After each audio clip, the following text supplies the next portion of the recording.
너 무서워서 알리지 않은 거잖아. 내가 어떤 일이든 할 수 있다는 거 이제 알았잖아.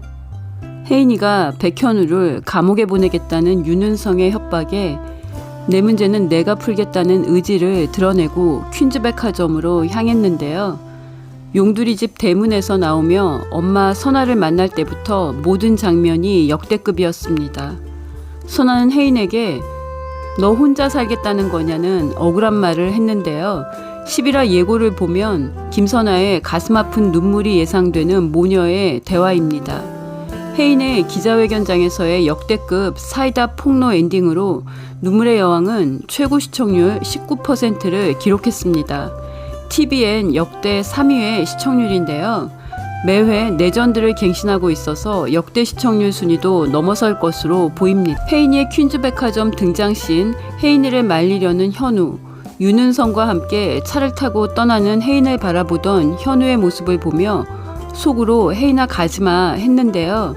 오랜 친구인 윤 회장님이 제 남편인 백현우를 퀸즈 법무이사인 백현우를 감옥에 보내겠다고 협박했습니다. 프롬프터로 윤은성이 써준 글을 읽던 혜인의 멈춤 장면부터 이후 설렘과 기대로 혜인을 바라보던 윤은성의 당황한 모습과 현우의 눈가에 차오르던 눈물이 보는 제 마음도 울컥하게 했습니다. 혜인이는 윤은성의 협박을 정면으로 돌파하는 폭로를 기자회견에서 했습니다. 오빠 수환을 잃고 지금도 고통 속에서 사는 엄마와 가족들에게 뇌종양 투병 사실을 알리지 않으려고 했던 혜인이가 기자회견에서 스스로 시한부 사실을 고백하며 백화점으로 돌아올 수 없다고 밝혔습니다.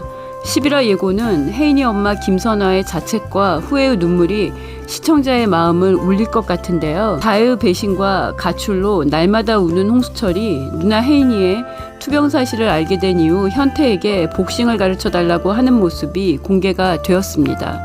나약했던 홍수철의 변화가 예상됩니다. 예고편을 보면 혜인이가 기자회견 후 쓰러져서 병원으로 이송될 것 같은데요. 혜인이는 용두리 집에서 현우의 사랑한다는 고백을 현우 모르게 들었습니다. 아직 말을 못했는데 사랑해 하는 혜인이의 고백도 현우가 들었을 것 같습니다. 11화에선 혜인이에 대한 집착과 광기로 폭주하는 윤은성이 현우를 치워줘라고 지시하고 현우가 탄 차로 보이는 차량을 누군가가 뒤쫓는 장면이 공개가 되었는데요. 제 뇌피셜은 그 차에는 현우가 타지 않았을 것 같고요.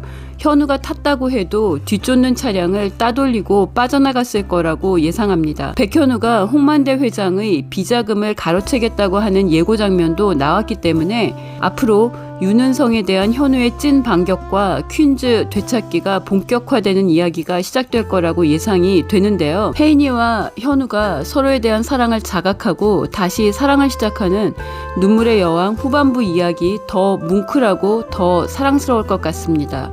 보트 사고로 오빠 수환이를 잃고 시작된 혜인이의 오랜 트라우마와 상처도 서서히 회복될 것으로 생각합니다. 서로 다른 뜻을 가진 모슬이 윤은성 모자에 30년 설계로 퀸즈를 송두리째 뺏기고 홍만대가 직접 지은 퀸즈 대저택에서도 쫓겨난 혜인이와 퀸즈가 사람들이 용두리에 불시착한 이유도 혜인이의 뇌종양 치유와 엄마 김선아와의 화해, 혜인이와 현우의 다시 시작되는 사랑을 위한 불시착이라고 생각하는데요. 눈물의 여왕 10화는 뭉클한 장면들이 참 많았습니다.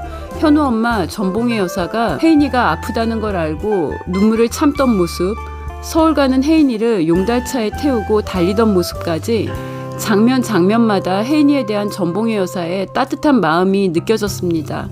이제 혜인이와 현우 가족들 모두가 혜인이의 투병 사실을 알게 되었는데요. 제 뇌피셜은 혜인이의 병은 어린 시절 의문의 보트 사고로 오빠가 죽으면서부터 시작되었다고 생각합니다. 김선아는 수환이가 혜인이를 살리고 죽었다고 생각해 혜인이를 미워하고 두 사람의 상처와 갈등이 지금까지 이어졌는데요. 김선아의 마음속까지 그런 건 아니었습니다.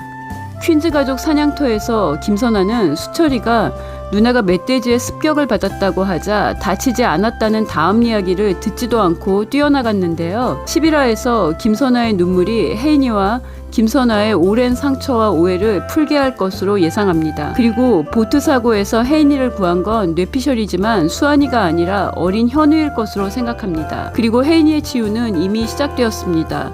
혜인이는 독일에서 백혈구 수치가 올라가지 않아서 치료받지 못하고 서울로 돌아왔는데요. 혜인이는 독일에서 남편 현우를 만나고 몸무게가 3kg 올라갔습니다. 이미 치유가 시작되었다고 생각합니다. 그리고 용두리에선 전봉의 여사의 기적의 자연치유 밥상이 혜인이의 백혈구 수치를 점점 더 올릴 거라고 예상이 되는데요. 물론 백혈구 수치 올리는 주사 맞는 일도 혜인이가 스스로 잘하고 있고요. 그동안 혜인이가 유산의 상처를 이겨내려고 퀸즈백화점 역대 최대 실적 올리려고 1조 클럽에 들어가려고 얼마나 많은 노력을 했을까요? 그 모든 걸 내려놓고 용두리에서 남편 현우와 함께 지내며 혜인이의 백혈구 수치는 점점 더 올라갈 거라고 생각합니다. 혜인이는 용두리에서 한번 쓰러졌지만 선망 증세를 보이지 않고 있습니다. 환영으로 오빠 수환이를 보던 혜인이의 선망 증세가 약해지고 있는 건데요. 혜인이의 병이 치유되는 시작이라고 생각합니다. 혜인이와 현우의 해피엔딩을 기대하며 눈물의 여왕을 봅니다. 구독과 좋아요는 저에게 큰 힘이 되고요. 저는 다음 리뷰로 돌아오겠습니다. 시청해주셔서 감사합니다.